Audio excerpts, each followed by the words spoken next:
Akhir-akhir ini yang lagi heboh adalah tentang Gus Baha dikritik ramai-ramai oleh kelompoknya Kiai Haji Imaduddin. Lalu banyak sekali komentar yang beragam. Yang saya soroti adalah komentar yang sepertinya berdiri di tengah, netral, dan tidak menghujat siapapun. Jadi komentarnya itu lembut sekali dan sekilas masuk akal. Isinya begini biasanya. Semua orang punya kelebihan. Gus Baha itu alim tafsir Quran, alim fikih, hadis, keilmuannya teruji, tetapi tidak ahli nasab, tidak meneliti nasab Ba'alawi. Jadi kalau bicara masalah nasab Ba'alawi masih lebih unggul Kiai Haji Imaduddin Utsman Al-Bantani, karena Kiai Haji Imaduddin Utsman ini adalah seorang ahli nasab. Jadi ini bukan masalah mana yang lebih alim, tapi dia ahli apa. Saya salut dengan pemikiran seperti ini karena memang kita harusnya begitu. Kamu misalnya punya guru agama, profesor doktor di bidang hadis, bidang Quran, bidang semua ilmu agama. Lalu kamu sakit perut atau sakit kepala, atau kamu butuh konsultasi tentang kesehatan, kamu datangnya ke dokter yang mungkin dokternya itu nggak doktor juga, nggak S3. Kalau masalah gelar, jangankan doktor, profesor ya, mungkin magister atau mungkin baru S1. Tapi karena dia ahli di situ, kamu datang ke situ. Atau kamu misalnya mau bikin rumah, kamu datang ke seorang insinyur, tapi arsitek, memang dipakarnya di bidang itu. Jadi itu sudah berpikir benar gitu. Artinya dia tetap lebih ikut Kiai Imaduddin, tidak ikut Gus Baha dalam masalah nasab, berpatokan kepada ikut ahlinya, itu benar. Tapi coba kita naikkan sedikit lagi untuk menguji konsistensi dari pemikiran itu. Kita tahu Kiai Haji Imaduddin itu ketika menulis tentang nasab, dia mengutip kitabnya siapa? Yaitu kitab-kitab ulama nasab. Gak mungkin dia ngutip kitabnya tukang gorengan, karena katanya mau meneliti nasab, mesti rujukannya kitab-kitab ulama nasab, baik yang dari yang paling tua sampai yang paling muda.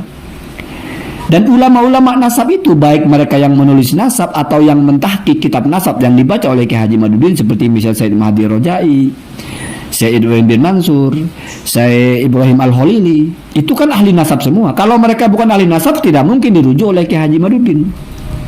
Gimana mau disebut ahli nasab? Merujuknya kok ke tukang rujak, mestinya kan ke ahli nasab. Artinya Kiai Haji Imaduddin sepakat mereka ini ahli nasab. Kira-kira menurut kamu lebih pakar siapa, Kiai Imaduddin dengan 3 ulama ahli nasab itu? Mari berpikir waras. Oke, kita skip Gus Baha, kita skip Said Azhar, Syekh Al-Azhar, kita skip Rois Am, kita skip semua. Kita angkat Kiai Haji Imaduddin satu-satunya saja. Jadi nggak ada lagi orang ahli nasab di Indonesia selain Kiai Haji Imaduddin. Oke, kita pakai bahasanya Prof. Zahro itu. Lalu bandingkan dengan Said Mahdi Rojai, dengan Ibrahim bin Mansur, Syekh Ibrahim bin Mansur, dengan Ibrahim Al-Holili, pengurus kitab Al-Muqaddimah. Kira-kira kamu masih ikut Kiai Imad nggak kalau Kiai Imad menentang mereka semua? Kalau masih ikut Kiai Imaduddin, oh aneh sudah itu. Berarti sebetulnya kamu berpikirnya Kiai Haji Imaduddin maha benar. Sudah nggak ada yang mungkin benar selain Kiai Haji Imaduddin kalau dalam masalah Ba'alawi. Oh itu sudah bukan ikut pakar itu. Karena kalau kita agak cerdas, yang mengatakan Kiai Haji Imaduddin bakar nasab siapa? Ada nggak ahli nasab yang mengatakan beliau ini ahli nasab? Nggak ada. Paling yang mengatakan ahli nasab ya yang ikut, entah pakar apa. Bagaimana seorang pakar dinyatakan pakar bukan orang pakarnya? Kan aneh, Pak. Jadi kalau kamu konsisten ikut pakar, ya nggak mungkin ikut Kiai Haji Imaduddin. Itu rasional sederhana. Makanya ulama-ulama itu seperti Gus Baha, seperti Grand Syekh Al-Azhar, seperti Rois Am, itu mereka tahu ilmu itu ikut siapa, mereka tahu. Nggak perlu kamu ajari masalah itu. Mereka ngerti. Kamu baca kitab-kitab ahli nasab, baca kitab-kitab ahli sejarah, ya semuanya sama, nggak membatalkan Ba'alawi. Muncul Kiai Imaduddin membatalkan, kamu anggap ini yang paling benar, lalu kamu mau bawa-bawa masalah kepakaran. Wah, lucu itu. Lucunya lucu. Pakar yang tidak dipakarkan oleh pakar manapun, cuman kamu yang memakarkan, tapi kamu anggap ini paling benar dan masih karena ikut pakar.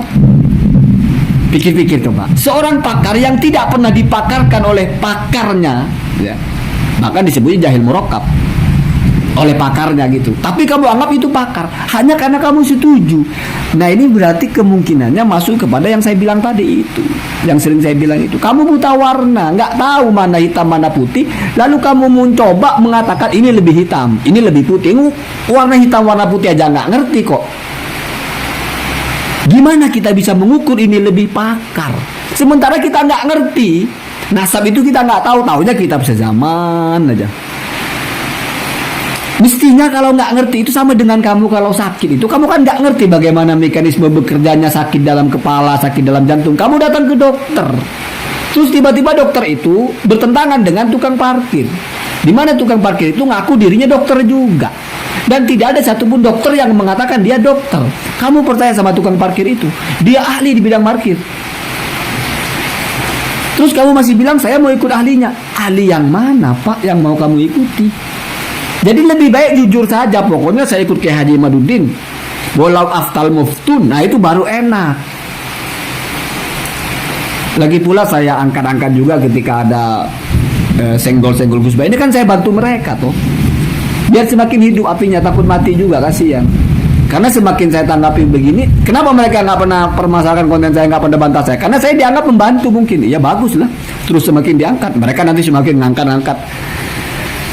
Ya biar hidup terus kan. Jadi sudahlah bullshit kita bicara. Ini Kiai Haji Imaduddin ini ahli di bidang nasab. Kalau Gus Bah bukan di bidang nasab keahliannya. Pak, kalau kamu mau ikut ahli nasab, ada yang lebih ahli dari Kiai Imaduddin. Apa buktinya lebih ahli? Kiai Haji Imaduddin merujuk mereka. Sementara mereka menganggap Kiai Haji Imaduddin jahil merokap. Jadi udah buntu. Ya. Buntunya di situ. Nanti si malakama kalau kamu ikut Kiai Imaduddin karena ikut pakar. Nanti akan lucu sendiri. Ikut pakar, tapi ikut pakar yang kamu sendiri yang memakarkan.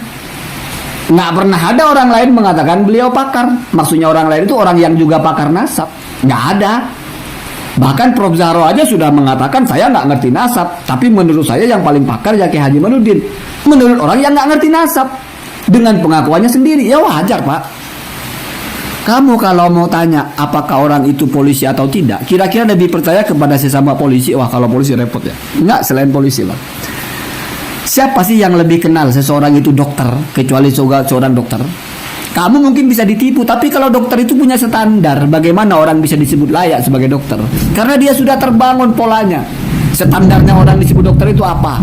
Cara ngetesnya apa? Cara ngujinya apa? Itu lengkap. Ya kalau didokterkan oleh bukan dokter Pak, terus kamu anggap itu yang paling dokter, yang paling sakti. Pokoknya kalau sudah tidak sama dengan dia, salah pasti. Gitu kok ikut pakar, itu bukan ikut pakar Pak. Itu ikut ke Imaduddin, udah itu aja. Walau aftal muftun. Itu ya. Jadi itu saja persoalannya ya. Meluruskan pemikiran, gak usah jauh-jauh mikir nasab orang. Belajar berpikir dengan tertib. Belajar ngerti, ini saya sudah menganggap saya bicara dengan orang, bukan dengan robot, bukan dengan buzzer ya. Jadi kamu ikut apa sih dalam ilmu ini? Ikut orang yang mengerti. Terus ketika yang mengerti itu ada ini, ada itu, kamu ikut. Ya gampang saja Pak, gampang saja, asal nggak egois, asal nggak arogan, asal nggak mengedepankan nafsu. Dalam semua masalah kamu mesti ikut orang-orang yang sudah ulama dan diulamakan oleh ulama, bukan mengulamakan diri. Kamu ikut pakar yang sudah dipakarkan oleh para pakar. Dalam fikih kamu ikut Ibnu Hajar. Kenapa? Karena Ibnu Hajar pakar fikih. Yang memakarkan Ibnu Hajar bukan hanya kamu, tapi gurunya bilang itu ahli fikih, muridnya bilang ahli fikih, ulama lain bilang itu ahli fikih. Itu baru pakar. Nulis kitab fikih banyak, dibaca, dirujuk di mana-mana. Nah, dalam nasab juga begitu. Ini nulis kitab nasab dirujuk di Sofi. Ya. Dirujuk oleh pengikutnya. Ada orang merujuk, ahli nasab merujuk kitabnya Kiai Haji Imaduddin. Ada, Gus Jazuli mungkin atau Gus Fuad ya. Jadi, mungkin mereka juga pakar nasabnya. Wah, repot kalau begitu ya. Repot. Ya ini nggak hitam putih, ini tentang kewarasan saja. Kalau waras itu hitam putih, semua orang waras Pak. Tapi kalau waras itu kadang-kadang agak kelabu gitu. Jadi orang merasa waras sekali padahal sedang tidak waras gitu. Saya mah kalau sesuatu itu ideal gitu, proporsional gitu. Gus Bah kan bukan ahli nasab, Kiai Imad kan ahli nasabnya. Oke, berarti kamu ikut ahli nasab. Jujur, kamu mau ikut ahli nasab apa ikut Kiaimat? Artinya apa? Seandainya Kiaimat itu bertentangan dengan ahli nasab yang jauh lebih ahli, yang memang ahli beneran, kamu ya mesti ikut yang bertentangan itu. Tapi kamu tetap ikut Kiaimat, bukan berarti ikut ahli itu. Itu ikut walau aftal muftun, cuman malu-malu. Mending lebih baik jujur. Bagi saya pokoknya yang benar cuma Kiaimat. Atau siapapun yang mengatakan Balawi sahih itu salah, siapapun. Yang benar yang mengatakan batal, kodok lah. Pokoknya mengatakan batal saya benarkan. Mesti lebih pakar dari siapapun, nggak usah Kiaimat. Lebih baik jujur begitu, lebih enak daripada jadi kontradiktif bahasanya. Katanya mau ikut pakar, katanya tidak ikut Gus Bah karena Gus Bah nggak ahlinya di bidang nasab, tapi ketika bicara nasab ahlinya mentok Kiaimat. Oh, kalau di Indonesia paling tinggi levelnya Kiai Marzuki Mustamar, ada yang di atasnya itu. Terus sementara yang dilawan, ya mohon maaf Pak, kita bukan ngadu-ngadu ulama, tapi kamu meleo. Apa iya gitu? Ini berlebihan kalau saya bicara dengan buzzer. Ini saya bicara dengan orang-orang yang masih berpikirnya terbuka gitu. Apa iya gitu? Kiai-kiai itu bodoh semua, hanya satu ini yang pinter gitu. Oke, misalnya cuman Kiaimat yang pinter nasab. Tapi apa iya cuman Kiaimat di dunia ini yang pinter nasab? Sementara yang lain bodoh semua. Kamu baca kitabnya dari seorang nakib di Al-Uraidi, menyebut nama Ba'alawi di situ sebagai Uraidi. Kamu bilang itu kan merujuk kepada kitabnya Ba'alawi. Pak, kalau dia pakar, dia tahu Pak mana yang mesti dia rujuk. Bukan asal kutip Pak. Yang asal kutip itu yang orang Banten ini. Facebook lah dikutip, Google lah dikutip. Setelah salah, ya saya kan cuma ngutip. Itu pakarmu. Pakar nasab yang benar itu nggak gitu Pak. Nggak asal ngutip. Dia tahu apa yang dia kutip, dia tahu. Kalau pakar bukan begitu. Ketika dikritik, saya kan cuma ngutip di media. Ya kalau benar salah urusan dia. Itu baru pakarmu begitu. Jangan kamu anggap semua orang begitu. Kadang-kadang kita ngukur orang sama dengan kita sih. Pakar idola kamu ya begitu, asal kutip. Terus orang kamu juga bilang begitu. Itu kan Al-Uraidi yang di Irak itu kan cuma ikut kitabnya Kiai Maduddin. Ikut kitabnya Ba'alawi. Bahkan misalnya Ibnu Hajar kan cuma ikut kata Ba'alawi yang sebelumnya. As-Sakhawi kan juga nyalin punya As-Sakron. Dipikirnya mereka sama dengan pakarmu itu. Asal nyalin. Ini logika rusak. Kamu sampaikan tuduhan itu kepada seorang muarikh As-Sakhawi. As-Sakhawi itu cuma ngutip-ngutip aja dari As-Sakron. Membeok gitu. Ibnu Hajar lah dan ulama-ulama itu asal ngutip aja. Terus yang nggak asal ngutip siapa? Pakar kamu ini. Terus kenyataannya apa? Pakar kamu Facebook lah, Google lah, berita lah. Dikutipnya apa? Mufti Aman membatalkan Ba'alawi. Setelah dibantah apa? Saya kan cuma ngutip. Jadi begitu ya. Allahumma bina ahdas sabil.